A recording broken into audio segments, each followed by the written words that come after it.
Se você tem a sua Bíblia nessa noite, por favor, abra comigo no livro de Amós. Estou lendo do capítulo 4 do livro de Amós.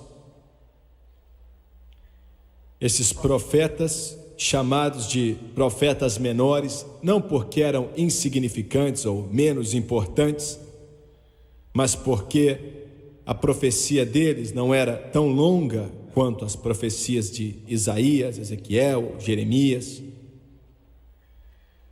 Amós capítulo 4, começando no versículo 11, Deus disse: destruí algumas de suas cidades, como destruí Sodoma e Gomorra. Ficaram como um tição tirado do fogo, e ainda assim vocês não se voltaram para mim, declara o Senhor. Por isso ainda os castigarei, ó Israel. E porque eu farei isto com você, prepara-se para encontrar-se com seu Deus, ó Israel. Aquele que forma os montes, cria o vento e revela os seus pensamentos ao homem. Aquele que transforma a alvorada em trevas e pisa sobre as montanhas da terra. O Senhor, o Deus dos exércitos, é o seu nome. A mensagem que quero pregar nessa noite, com a ajuda e com a graça de Deus, tem estado sobre o meu coração, e eu não tenho a menor dúvida que Deus quer que eu a pregue. E ainda assim, muito do que eu disser vai ser direcionado ao meu próprio país, os Estados Unidos da América. Mas enquanto sai até 30 países, o seu país do Canadá também, e com certeza essa necessidade, o que se aplica para um vai se aplicar para todos. E como convidado em sua terra, eu não digo ter nenhum conhecimento dos seus legalismos, leis ou governo. Eu estou aqui muito agradecido pela bondade do seu governo para com o nosso ministério, nos dando permissão de proclamar o grande evangelho de Jesus Cristo aqui, como convidado. As coisas que vou dizer, algumas são duras. Algumas delas serão tão duras quanto você já ouviu por detrás do púlpito. Mas eu sinto não ter alternativa ou escolha. Vai irar muita gente, mas não é da minha conta. Eu só tenho que entregar minha alma nessa noite, e é o que vou tentar fazer. Quero usar como tópico: se prepare. Simples. Deus disse a Israel: se prepare. Está dizendo ao mundo nessa noite: se prepare, o tempo está acabando, a areia está acabando no marca-tempo, os pontos no relógio estão rapidamente indo até a meia-noite. É melhor você se preparar. Abaixe sua cabeça. Pai Celestial, enquanto nós ministramos nessa noite, eu entendo quão insignificante nós somos. Disseste em tua palavra que somos apenas, nossa vida é como vapor que vem e vai, e somente o que fazemos pelo Senhor vai durar. Peço não somente por uma unção poderosa sobre essa mensagem, mas Deus venha ungir o mensageiro e as pessoas para ouvirem, receberem, entenderem tua palavra, que pode salvar a alma deles. Pai, eu peço pela sua ajuda, que o Senhor me guie e me unja, em nome de Jesus Cristo, e todos dizem amém e amém. Nessa época que li essas palavras para você, profetizado por Amós, mais ou menos 2.900 anos atrás, Israel, ainda que dividida, agora em dois países depois da morte de Salomão, em Judá, formada pelas duas tribos de Judá e Benjamim, e Israel, que consistia das 10 tribos remanescentes, muitas vezes sendo chamado de Samaria, ou Efraim, mas ainda assim Israel. Era a nação mais poderosa da face da terra. Isso foi antes da aparição do grande profeta assírio. Isso foi antes da aparição do poderoso Nabucodonosor, vários anos depois, e que iria tomar a terra por completo. Enquanto Amós, o profeta, um homem obviamente bruto por todos que o observavam naquela época, entrou no palácio de Jeroboão, o rei de Israel. Não perdeu tempo, não dava meia volta, e ali no palácio de Tarzar ele disse: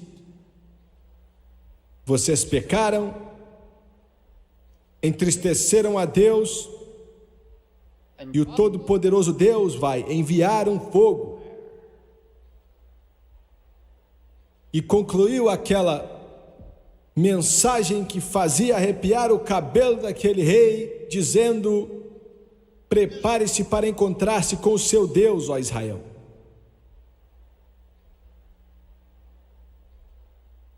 O nome Israel pode ser mudado, o nome América, Canadá ou basicamente qualquer outra nação na face da terra, nessa noite, pode ser substituído no lugar de Israel. E o mesmo termo usado, prepare-se para encontrar-se com seu Deus, se preparem. Parece que Satanás está atacando com tudo hoje em dia, deixando de lado todas as restrições, abertamente carregando a espada do mal, como esse mundo nunca viu antes, enquanto homens pecam contra a luz. E escute bem, nos Estados Unidos da América, e tenho certeza que no Canadá também, nós cristãos estamos consolados por pensar que, independente do pecado, da iniquidade, Deus vai ter misericórdia de nossas nações. Pelas simples razões que existem mais cristãos nos Estados Unidos e no Canadá do que em qualquer outro país na face da terra, basicamente mais do que em outros países juntos. Esse é o consolo, enquanto pensamos nesses termos e entendemos que a maioria dos missionários do mundo, 90% deles, vêm aqui dos Estados Unidos e do Canadá também, para levar o Evangelho de Jesus Cristo ao mundo inteiro, e glória a Deus por isso.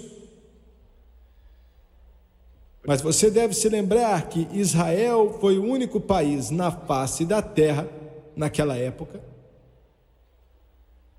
que representava o nome de Deus, em meio a um oceano pagão. Israel era o único povo que acreditava que Deus era o Senhor dos exércitos.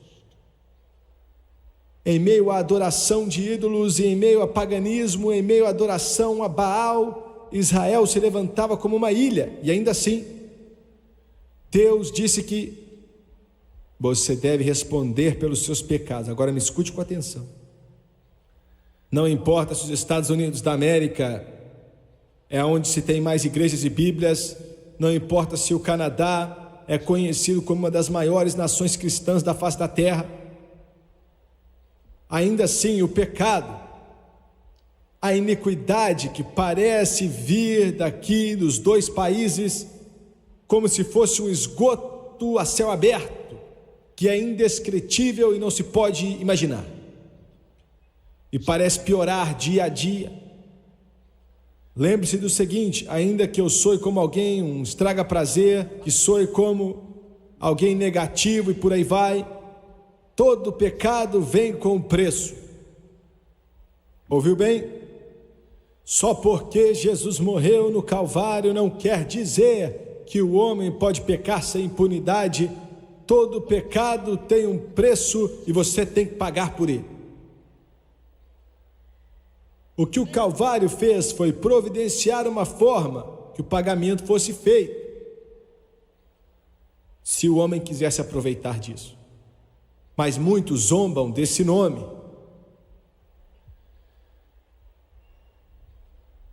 Em nosso sistema escolar hoje, a evolução é ensinado no lugar do Evangelho. Nossos filhos estão sendo doutrinados pelo ateísmo com um novo nome. Deus está sendo removido dos nossos livros. Eu não sei no Canadá, mas é assim nos Estados Unidos. Nos Estados Unidos, o nome de Jesus quase não se pode ser mencionado em escolas públicas, a não ser que seja de uma forma histórica. E uma nação sem Deus é uma nação sem alma e uma nação sem um futuro.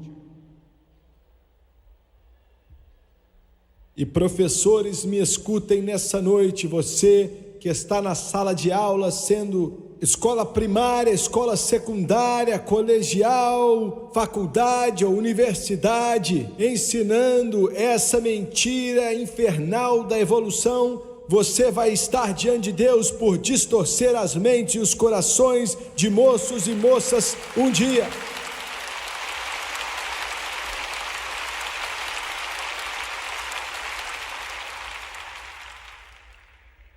A evolução é uma mentira. Eu não vou medir palavras aqui. Não há absolutamente um pingo de prova que nem um pouco da evolução já existiu. É uma mentira. Uma parte não é mentira, tudo é mentira.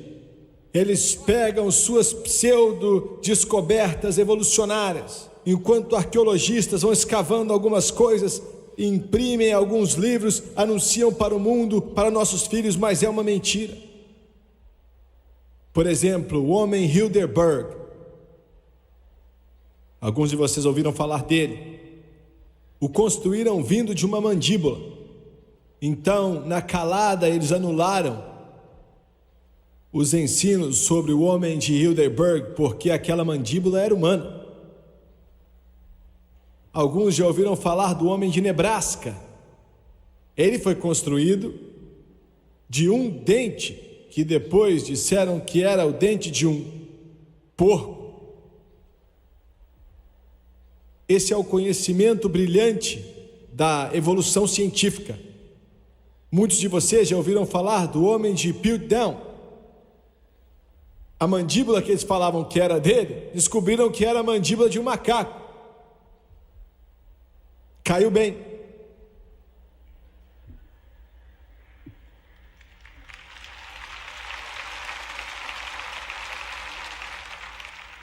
O homem de Pequim, encontrado na China, sei que você já ouviu falar dele, supostamente tem 500 mil anos, foi construído não de um dente ou de uma mandíbula, mas com gesso de Paris. Aí é fácil, né? E depois tem o homem Neandertal.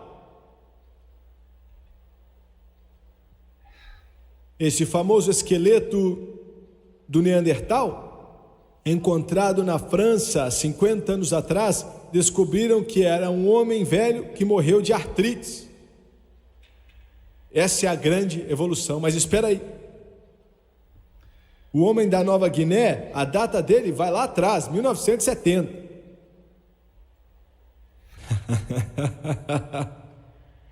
Tem o homem de Cro-Magnon, um dos fósseis mais antigos, bem estabelecidos. Descobriram que é o esqueleto de um homem moderno. E o próximo é o homem moderno. Esse gênio acha que veio de um macaco. A Bíblia diz: se dizendo ser sábios, se tornaram tolos.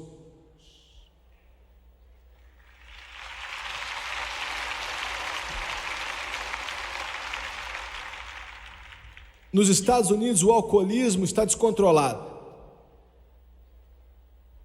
Esse esse problema infernal que tem aprisionado milhões de seres humanos, e tenho certeza que é assim no Canadá também. País após país está preso por esse inferno, e eu quero dizer o seguinte aqui: como pregador do Evangelho, como ministro dessa palavra que está ali naquele pódio de metal, quero declarar abertamente que creio que toda forma de consumo alcoólico é errado para o Filho de Deus. Errado. Uma taça de vinho já é uma taça demais. Uma garrafa de cerveja já é garrafa demais. Uma gota já é gota demais. Todo alcoólatra que começou no caminho do alcoolismo começou com uma garrafa de cerveja, uma taça de vinho, uma dose de uísque. Qualquer pregador do Evangelho que está atrás de um púlpito e diz a você que beber socialmente é algo aceitável, esse homem é um tolo, deve sair desse púlpito, não está pregando o Evangelho e não entende o suficiente dele para pregá-lo. A Bíblia diz: não se embebedeis com vinho e seu excesso, mas sejam cheios do Espírito Santo. Eu oro a Deus para que todo boteco se feche. Queria eu que toda companhia que vende bebida alcoólica falisse. Queria eu que não valesse nada as suas ações na bolsa de valores. Queria eu que tudo fosse derramado no rio ou no oceano. Queria que fosse, não fosse pelo peixe que está lá, que precisa de algo melhor do que essa sujeira que seria derramada. Mas espera aí. Para os milhões de alcoólatras que estão vivendo o inferno na terra, milhões que estão morrendo sem Deus, milhões que estão vivendo presos pelo inferno, em uma prisão alcoólatra que eu e você não conhecemos, a não ser que você tenha passado por isso. Quando a humanidade tenta revogar esse livro, tenta criar terminologias que vão proteger seu pecado, de alguma forma ou de outra, já não soa mais tão ruim. Hoje em dia resolvemos o problema com álcool, eles nos dizem. Um homem escreveu para mim outro dia e disse: Jimmy Swaggart, você fez mais para acabar com o tratamento dos alcoólatras no último ano do que demorou 50 anos para fazer. Sabe por quê? Porque eles consideram o alcoolismo como uma doença, como enfermidade. E é tratado em muitos hospitais como uma enfermidade, uma doença. E esse médico me disse que tem que ser tratado como qualquer outra doença, porque é doença mesmo. Mas eu discordo desse doutor. Eu discordo de todos que chamam de doença ou de enfermidade. Não é uma doença, não é uma enfermidade, é um pecado, é uma prisão e vai te levar para o inferno se você insistir vivendo nesse cativeiro das trevas. Se o alcoolismo for uma doença, olha o que eu estou falando, a pergunta: se bebedeira, se o alcoolismo for uma doença, é a única doença que se pega voluntariosamente. Se o alcoolismo é uma doença, é a única doença que exige uma licença para propagar.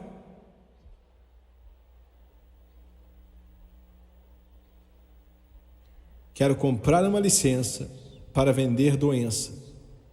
Interessante.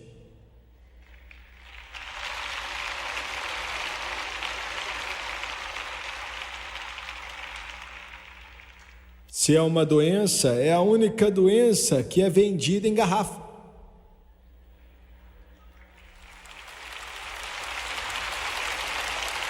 Se for uma doença, é a única doença que exige lojas para vendê-la. Se o alcoolismo é uma doença, é a única doença que produz dinheiro para o governo.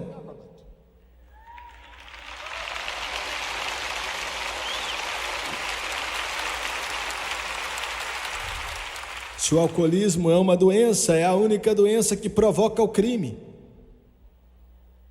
Se o alcoolismo é uma doença, é a única doença que forma hábitos. Se o alcoolismo é uma doença, é a única doença espalhada pela propaganda. Ouviu bem, doutor? Você está me ouvindo? Ouviu bem? Se é uma doença, é a única doença pela qual recebemos uma multa por ficar bêbados. Se for uma doença, é a única doença que traz morte nas estradas. Se o alcoolismo, como alguns dizem, como a maioria diz hoje, for uma doença, é a única doença sem um germe ou vírus e pelo qual não há medicina correta para o ser humano. E por último, se o alcoolismo for uma doença, é a única doença que barra o paciente entrar no céu, pois a Bíblia diz que nenhum bêbado entrará no reino dos céus, a não ser que se arrependa.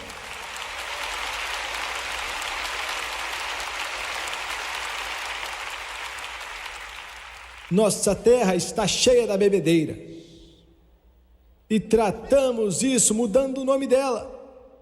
A única coisa que pode quebrar a prisão do álcool, e vocês alcoólatras que estão me assistindo agora, o Jimmy Swaggart não condena você.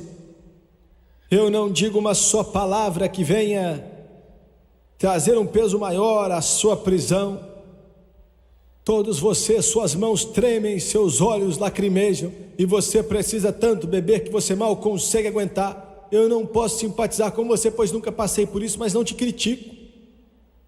Mas critico esses que dizem que isso é algo que na verdade não é. Mas eu não te critico, eu não te condeno, pois Jesus Cristo, meu mestre, disse que não veio até esse mundo para condenar o mundo, mas que o mundo através dele pode ser salvo.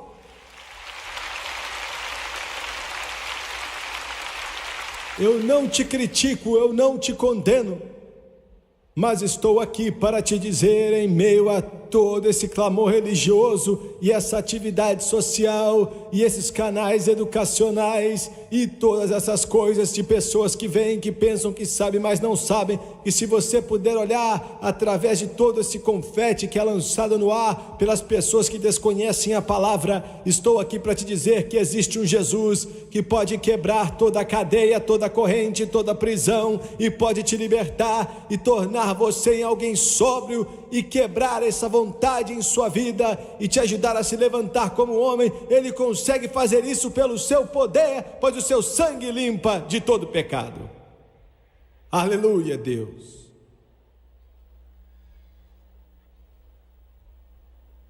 Dia 15 de junho, 1983, a poderosa Suprema Corte dos Estados Unidos adicionou um outro passo em sua infame decisão de 1973, 10 anos atrás, para permitir o aborto ou assassinato quando quiser. Essa atitude, esse exemplo terrível da desumanidade de um homem para com outro homem, causou quase 15 milhões mortes de bebês no ventre de suas mães e alguns fora do ventre de suas mães. Da forma mais drástica e terrível, na minha opinião, que já foi feito em uma sociedade civilizada.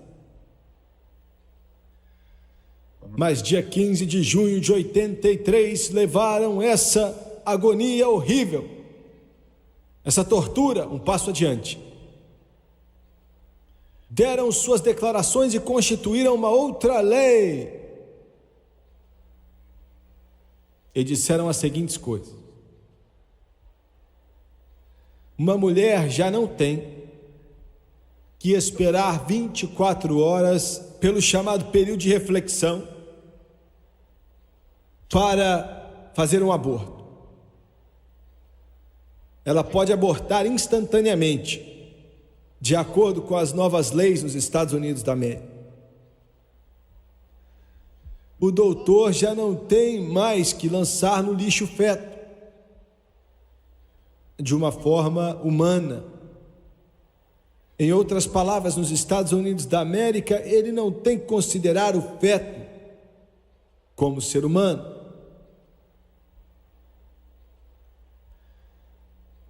Essa Suprema Corte dos Estados Unidos disse que meninas com menos de 15 não terão que pedir permissão de seus pais, nem o médico ou o hospital tem que pedir permissão dos pais ou falar com os pais, mas elas podem tomar a decisão de abortar uma menina que tem 14, 15, 13, 12 anos de idade e etc, etc, se elas desejarem, sem os pais saberem. Está piorando. Esse grupo de homens e uma mulher disse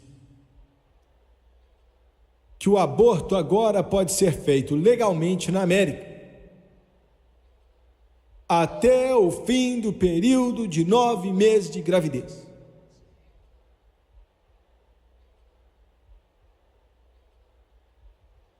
Se futura mãe estiver nos seus últimos 3 meses de gravidez, escute bem, alguns dias para dar à luz, dias. A genética do bebê já existe, já sabemos qual a cor do cabelo, a cor dos olhos.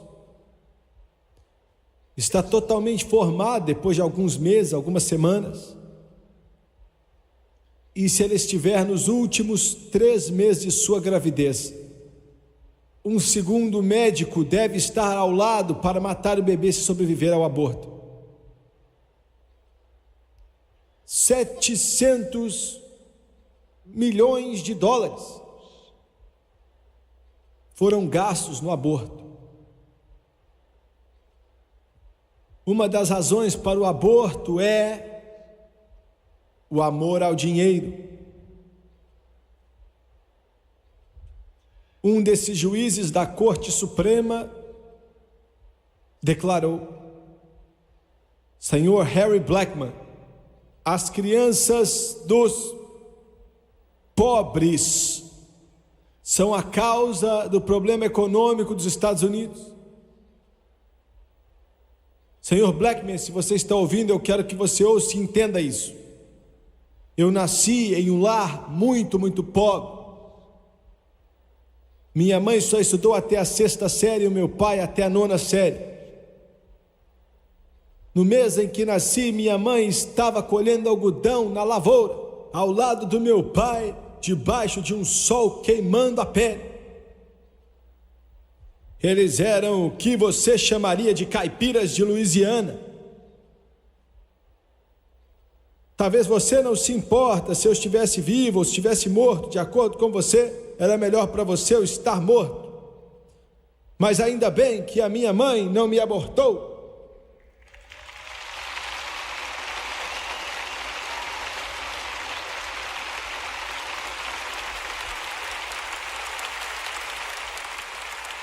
E eu quero dizer a essa Corte Suprema dos Estados Unidos, quero dizer para os juízes, quero dizer para os doutores e para as enfermeiras que fizeram esses assassinatos, pois isso é o que é. Pode chamar de aborto, pode chamar de feto, pode dar o nome que você quiser, mas na santa palavra de Deus é assassinato, assassinato a sangue frio, e um dia você vai ter que responder a Deus por isso.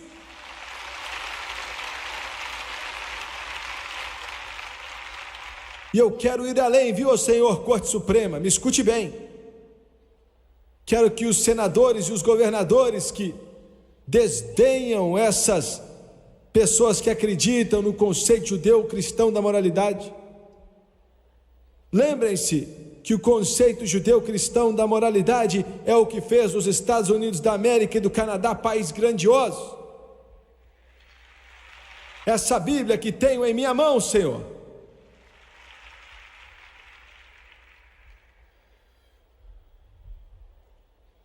você não vai gostar do que estou para dizer, mas eu não estou preocupado com isso.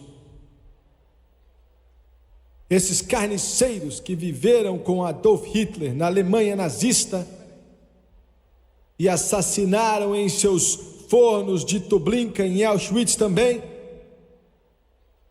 esses assassinos que mataram 6 milhões de judeus e fizeram essa animalidade, experimentos científicos em seres humanos, que foi uma desgraça nos olhos de toda a humanidade. Juiz da Corte Suprema, você não é melhor do que aqueles carniceiros nazistas.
A suja conexão mafiosa que fica na esquina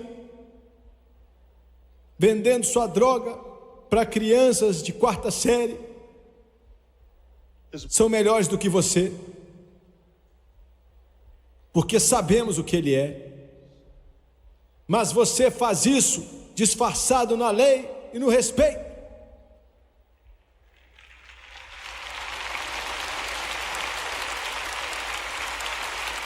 Um dia você vai responder a Deus.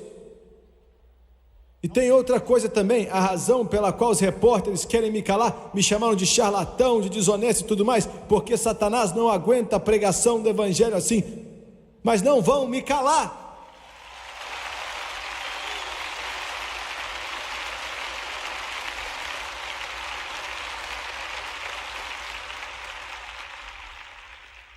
Uma enfermeira pega o bebezinho que foi abortado e segura ele em uma bacia com uma coberta em cima. Tem 7 meses de idade. E ela sai da porta para jogar ele no lixo de acordo com as instruções, e ela remove a toalha, e ele está respirando com os olhinhos abertos. E ela diz: oh meu Deus! E ele olha para ela pedindo, e aquela enfermeira disse: foi como se aquela criança estivesse dizendo: eu estou vivo, por favor faça algo, por favor faça algo. Eu implorei aos médicos e eles disseram: joga fora. Mas não pode se jogar fora. América, você não pode jogá-lo fora. Você pode enterrar e colocar terra sobre esse corpo, mas você vai ter que responder a Deus. Você vai ter que responder a Deus, porque aqui diz: não matarás.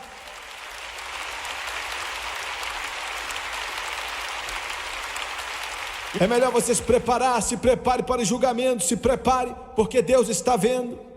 Deus está vendo esses que não podem se proteger, Ele vê esses que não têm voz, Ele vê esses que não podem dizer nada.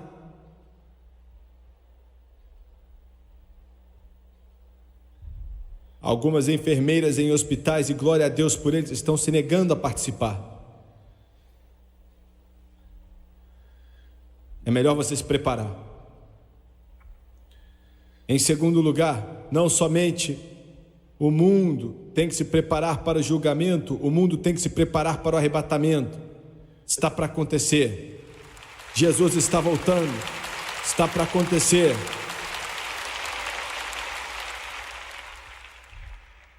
Escuta aqui, vou dizer rápido. Eu quero declarar abertamente que acredito que a igreja será arrebatada antes da grande tribulação chegar. Eu creio nisso, eu prego isso, eu ensino isso da palavra de Deus.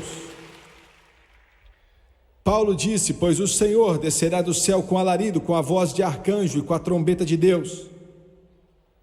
Como você sabe que o arrebatamento está para acontecer, Jimmy Swaggart? Eu sei por causa dos sinais dos tempos que estão apontando para ele. O homem finalmente chegou a um estágio onde ele pode se destruir totalmente, por completo. Um cientista anunciou alguns dias atrás que na virada do século, daqui a alguns anos, na América, um aparelho chamado de transplane, capaz de viajar em tábuas magnéticas a 1.400 milhas por hora, atravessando os Estados Unidos da América em 21 minutos. Será construído em uma operação, eles disseram. Disseram que mais ou menos no ano 2000 vão construir a asa voadora, levando 4.000 passageiros em altitudes máximas. Construída sem trem de aterragem, poupando quantias astronômicas de combustível, circulando o globo constantemente com aeronaves carregáveis, levando pessoas de lugares para outros. Nossos cientistas hoje estão trabalhando na clonagem. Clonagem quer dizer fazer seres humanos idênticos. Geneticamente dizem ser possível. Olhamos para essas coisas e ouvimos elas. A União Soviética diz que uma mulher em um dos seus foguetes em breve vai dar à luz um filho nascido no espaço. Temos que pensar e fazer a pergunta assim: essas coisas estão erradas? Algumas estão, outras não estão. Mas o negócio é que hoje estamos inundados, não somente nos Estados Unidos, no Canadá também, em todo o mundo, com uma crise atrás da outra. Temos crise no meio ambiente, temos crise com água, crise com comida, crise na energia, crise em tudo. E ainda assim, sempre tentamos projetar nosso paraíso utópico, tentando construir essa utopia que Deus não existe nela. Volte 4.000 anos atrás, vá até as planícies de Shinar. Lá você vai ver o zigurate apontando seu orgulho para os céus, pois o homem disse: construiremos uma torre até o céu. O Todo-Poderoso Deus viu que os pensamentos dos homens eram totalmente contrários a ele, e ele desceu. E você sabe o que ele fez. Deus está pronto para entrar. Porque o homem pensa em si mesmo como pensava há 4.000 anos atrás, como se fosse maior que Deus. A ciência se tornou nosso Deus. A educação se tornou o nosso Deus. O dinheiro se tornou o nosso Deus. A força se tornou o nosso Deus. E laboratórios, quando eles trabalham com genes e trabalham com as genéticas que podem formar um ser humano, estão querendo ser Deus. Em resposta a isso, acredito que a qualquer momento a trombeta do Todo-Poderoso Deus está para tocar. Deus vai tirar seus filhos desse mundo. Depois Deus vai derramar julgamento sobre esse planeta como nunca se viu antes em toda a história. Deus está para mostrar os andropovs e os castros e os cadafes e os comeínes que ele vive, que ele ainda está governando tudo que acontece no mundo e ainda está guiando o destino de nações que ainda é o Senhor dos exércitos, ainda é o poderoso guerreiro de antigamente. O todo-poderoso Deus ainda é o Deus poderoso dos séculos.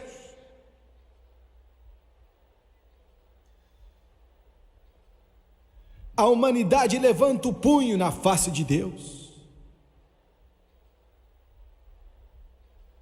Mas se você acha que Deus é descartável, tenho uma notícia para você.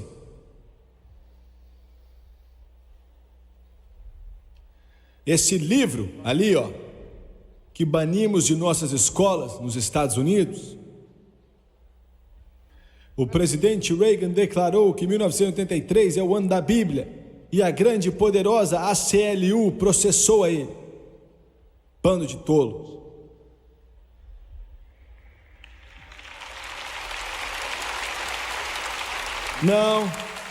Não fui eu que chamei eles disso. Foi esse livro aqui, O tolo diz em seu coração: não existe Deus. Mas eu quero que você saiba, e acho que você sente, que esse mundo não está indo de cabeça para baixo ao inferno. Os coemines não vão governá-lo, os Cássios não vão tomá-lo, os Antropóvs não vão dominá-lo, os Gadafis não vão dominá-lo, os democratas ou os repúblicos ou qualquer outro partido não vai dominá-los. Um dia Jesus Cristo está voltando, coroado Rei dos Reis e Senhor dos Senhores, o mais belo entre os milhares, com cura em suas asas, e a Bíblia diz que o conhecimento do Senhor cobrirá a terra como as águas cobrem o mar, e vamos abaixar nossa espada e nossa lança ao lado do rio, e os exércitos não vão mais marchar. Deus está no comando. É o que eu estou tentando dizer, Canadá, Deus está no comando. É o que eu estou tentando dizer, oficiais da Palestina, Deus está no comando. É o que eu estou tentando dizer, Israel, que Deus está no comando. É o que eu estou dizendo, políticos, Deus está no comando. Jesus está voltando.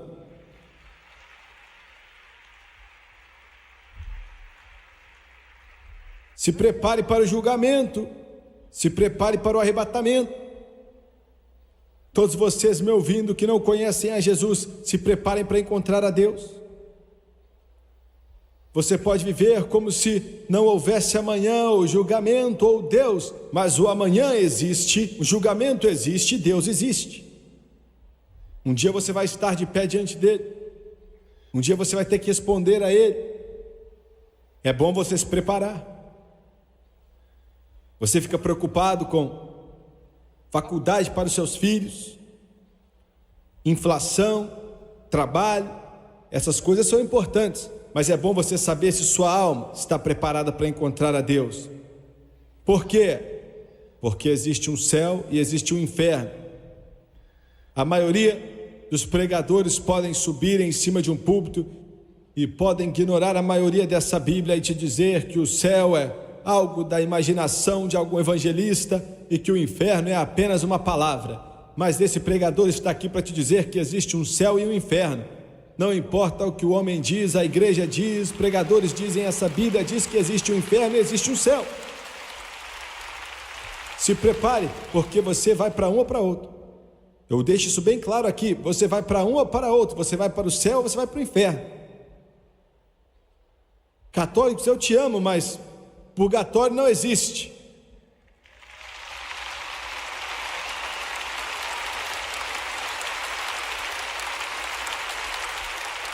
Pode me criticar se quiser, você acha que sou seu inimigo porque te digo a verdade? Sou considerado como americano feio porque te falo a verdade? A igreja mórmon não vai te levar para o céu, a igreja católica não vai te levar para o céu, não. A igreja pentecostal não leva ninguém lá para o céu, a igreja batista não leva ninguém para lá, nem a metodista ou nenhuma outra. A única forma de chegar até lá é aceitando a Jesus Cristo como seu único Senhor e Salvador e colocar suas mãos nas mãos de Jesus para que seu nome seja escrito no livro da vida do Cordeiro. Porque a última palavra não é do Papa, nem do cardeal, nem do bispo, nem do pregador, nem do evangelista, nem da católica, nem da batista, mas a última palavra é do sangue de Jesus, pois ele disse: quando eu ver o sangue, passarei por você. Se prepare, é bom você se preparar, é bom você se preparar. toda essa bobeirada do homem está para chegar a um fim, porque a alma nunca morre. Coloque no seu testamento que você quer ser cremado, porque você crê que não há um amanhã e nenhuma outra vida, só isso. Mas quando estiverem perto daquela garrafa de cinzas e eles pronunciarem a bênção, vão ter queimado isso aqui, ó. Mas quem você realmente é ainda vai estar vivo.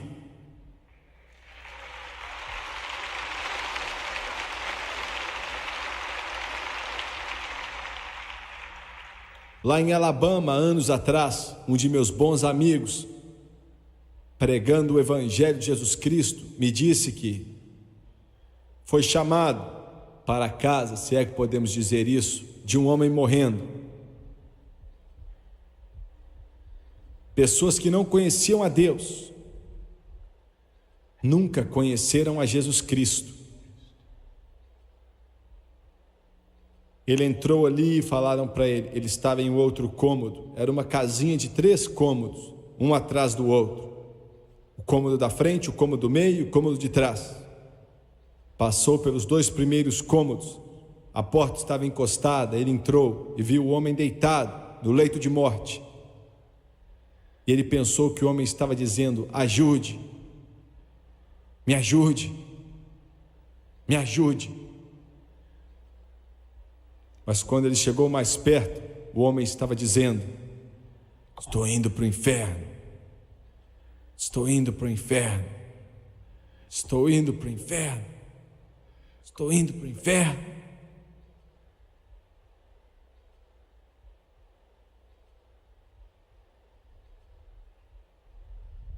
Rude Cruz se erigiu,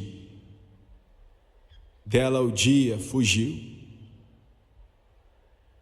como emblema de vergonha e dor.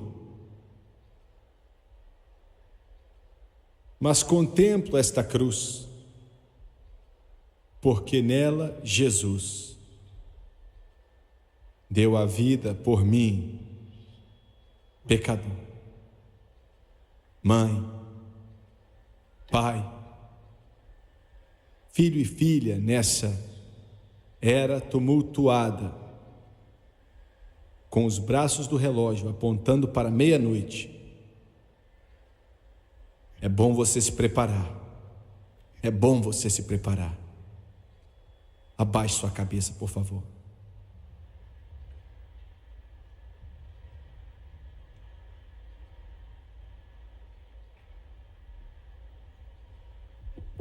Pai Celestial,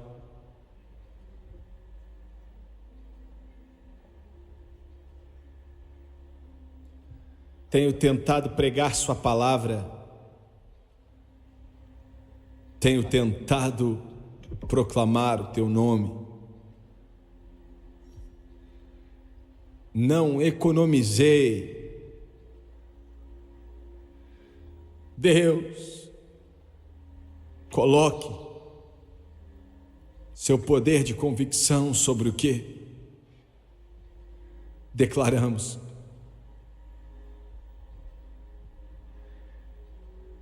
Eu peço que em todo esse ginásio aqui hoje, e pelos que assistem pela televisão, que eles venham consolidar seu chamado e sua eleição,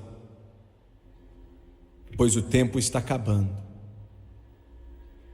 Eu peço em nome de Jesus, de cabeça baixa e olhos fechados,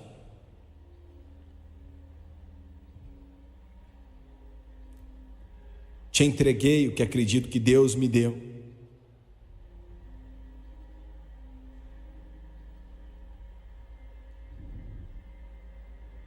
E eu não sei da sua necessidade nessa noite, mas sei que se você está aqui e não é salvo, ou está desviado, frio ou morno em Jesus, eu sei que Deus, o Espírito Santo, fala ao seu coração. Eu sei. Estou sentindo em todo esse ginásio. Você está no vale da decisão. Deus, o Espírito Santo, o grande xerife do céu, vem te buscar e diz que te quer. Só assim para você ser salvo, dizendo sim. Sim. Quantos nesse ginásio, com milhares de pessoas, podem dizer: Jimmy Swaggart, não estou vivendo bem. Estou tentando viver a minha vida sem Deus, seguindo o caminho errado. As coisas estão tortas. Escute aqui, sem Jesus você vai acabar se destruindo.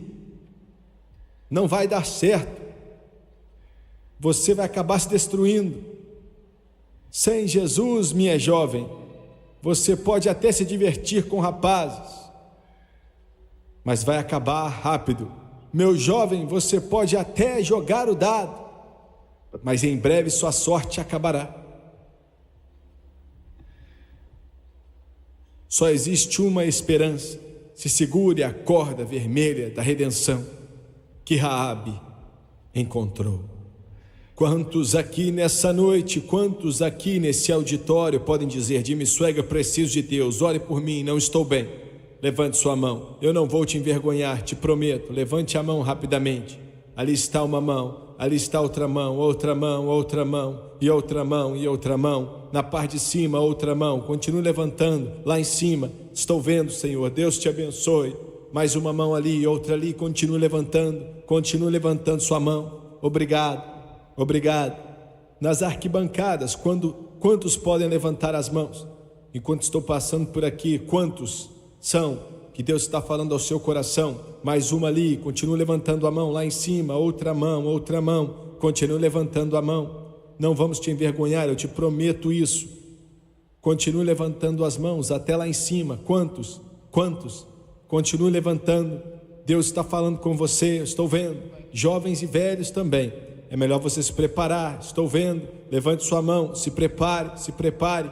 Quantos? Eu quero que todos aqui hoje se levantem, por favor. Todos de pé, por favor, se levantem.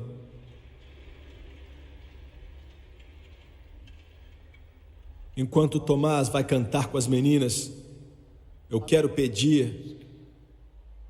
que mães tragam filhos que não são salvos e pais tragam filhas que não estão salvas. Eu quero que filhos tragam pais que não estão salvos, esposas tragam esposos que não estão salvos, esposos tragam suas esposas que não estão salvas, cristãos tragam seus amigos que não estão salvos, convide-os para vir até aqui e descer o corredor com eles. Se prepare, amigo. O tempo está acabando. Jesus está chamando. Hoje é o dia aceitável. Ande rápido. Todos vocês venham aí de cima, aqui de baixo, aqui da frente, e quero que você fique de pé aqui enquanto eles cantam. Pass me not, O gentle Savior.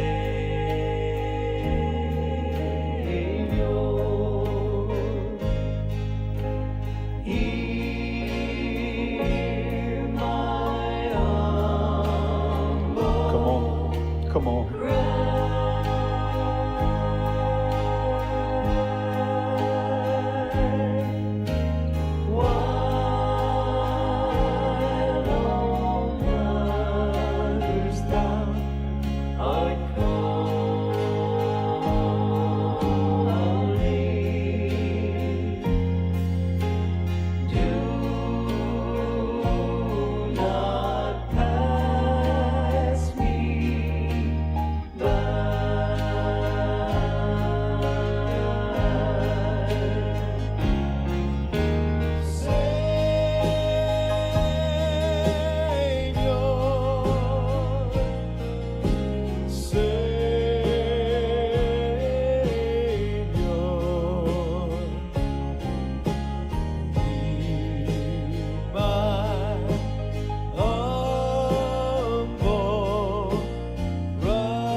Sing it one more time, Thomas. They're still coming. God's still moving. Savior, Savior, Savior, Savior, Savior,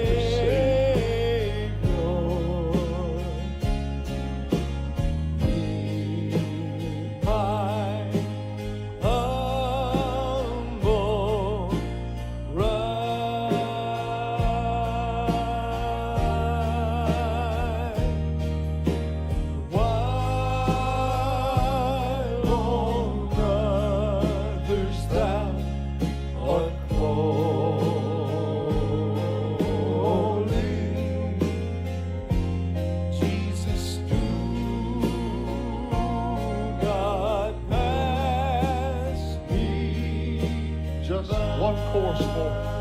God is speaking. Jesus is calling. They sing it just one more time. Come on. Come on. Come on tonight. Come on. Come on, mother. Come on, dad. Come on, teenagers. Come on.